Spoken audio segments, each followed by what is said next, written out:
Welcome to Computer Vision Streams. I'm your host, Anton, and today we will learn about GST and VDS analytics and what kind of use cases it could cover out of the box. So this is DeepStream plugin that handles 4 different scenarios.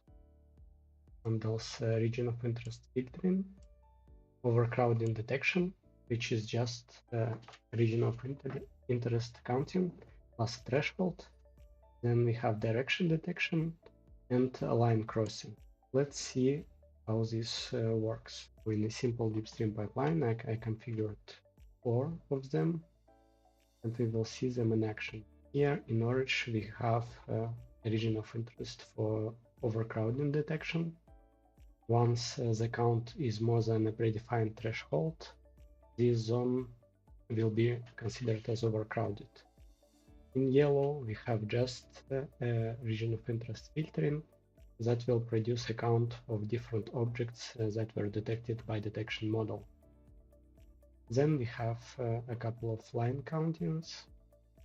In green, it's a simple line counting. Every time the object will cross the line in this direction, we will see the increment of the value of exit.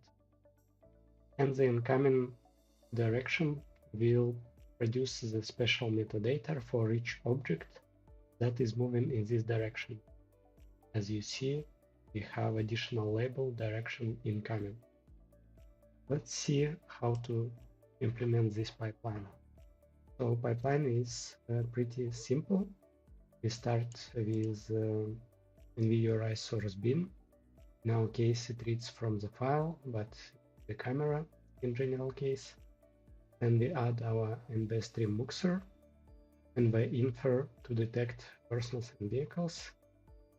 Nv-infer is sufficient for all region of interest and overcrowding region of interest use cases, but for line crossing and direction mapping, we will have to add also NVIDIA tracker to understand the direction of the objects in dynamics. Afterwards, we add our Nvdsanalytics plugin and configure it through a text file. Let's quickly see the structure of this text file so that you can see the description in the documentation. First, we have enabled to disabled parameter, which is straightforward. Then we have configuration width and configuration height. All coordinates in this file are given in absolute values. So when you try to rescale frames in your pipeline, you will have to convert the coordinates of different lines and zones as well. So here you have configuration width and configuration height, and the numbers of different regions will be given considering this width and height. Next, we have OSD mode to display by default lines and their accounts, and also the display font size. If you don't have NVDS OSD element in your pipeline, you will see nothing. Next, our 4 use case configuration. First one is ROI filtering. For the stream 0, when we have multiple streams, we can configure per stream all the use cases. So ROI filtering, it might have multiple regions of interest, and every region of interest starts with ROI dash name of region of interest, and we can define any polygon to count number of objects inside this zone. Next parameter is inverse ROI to count the objects outside the zone, and we can also filter by class. Overcrowding stream is the same configuration for the first stream in our batch.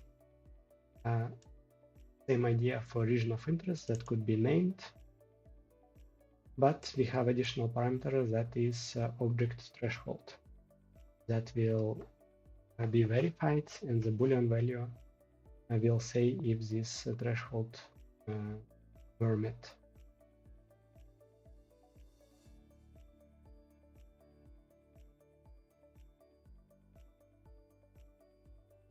Next two use cases will use the information from tracker because we have to identify the direction of the object in dynamics. First one is line crossing. We have this definition of a line that contains of two lines.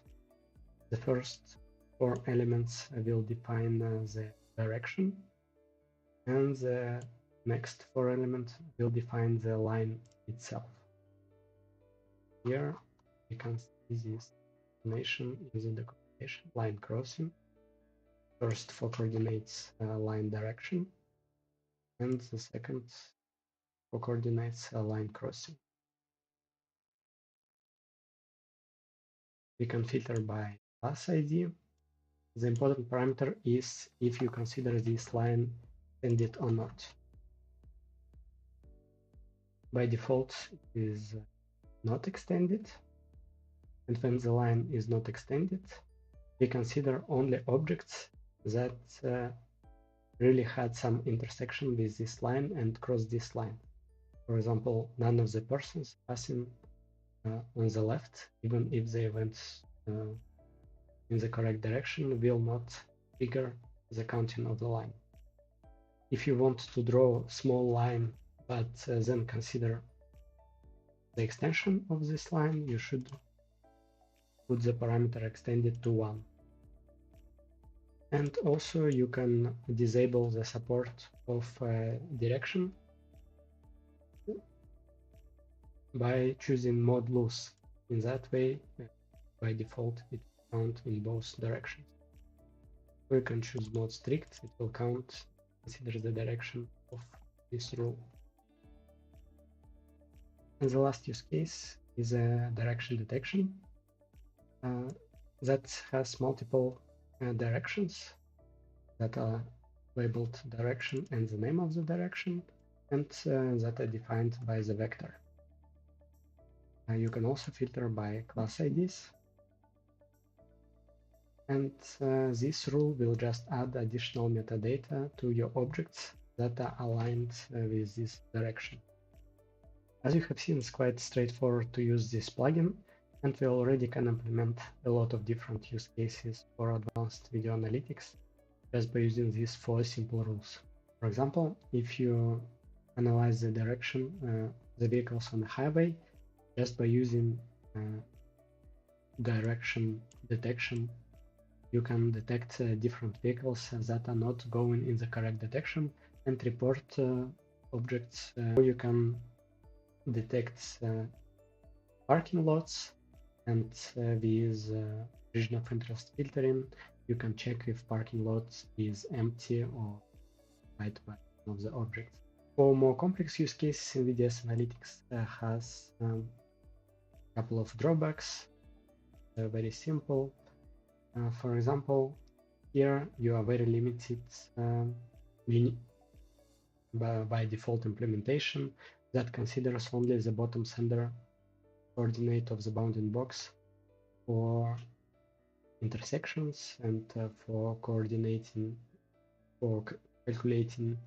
the region of interest location. That could work for you, but usually in real production use cases, you really want to tweak what kind of rule to use to consider if the object is in region of interest. It could be intersection over union. It could be different points, center left, top of the bounding box. So it might require special additional implementation or some custom probes.